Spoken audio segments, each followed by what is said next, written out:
எங்கள் பப்பி எங்கே இருக்குது கண்டுபிடிங்க பார்ப்போம். எப்படி போய் இருட்டுக்குள்ளே படுத்துங்குது பாரு.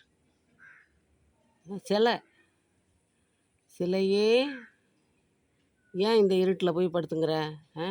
இந்த பாரு அருமையாக மாடி எப்படி இருக்குது பாரு, காத்தோட்டமாக பாரு எப்படி இருக்குது பாரு, மரமும் செடி கொடியும் காற்று அப்படியே சும்மா ஜம்முன்னு இருக்குது. இந்த தரை புதுசாக போட்ட தரை அதுக்கு பிடிக்கல.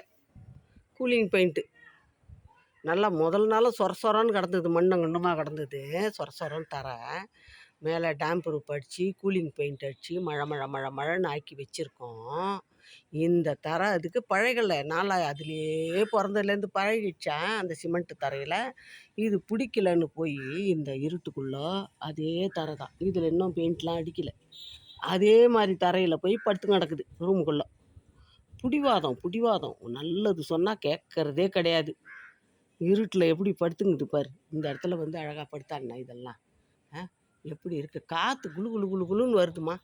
இந்த காற்றுக்காகவே வந்து கொஞ்சம் நேரம் நாங்கள் வெளியே இந்த காற்றுல வந்து படுக்கலாம்ல.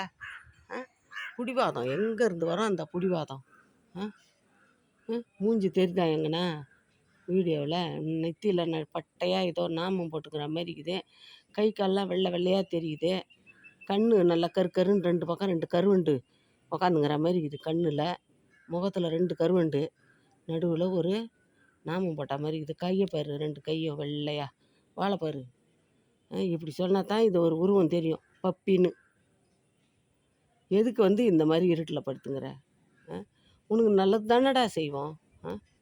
நம்பாமல் இப்படி வந்து உன்னை நீ பாதுகாத்துக்கிறியா? சொல்லு, உன்னை நீ பாதுகாத்துக்கிறியா? அப்போ நாங்கள் செய்ய தேவையில்லையா உனக்கு பாதுகாப்பு?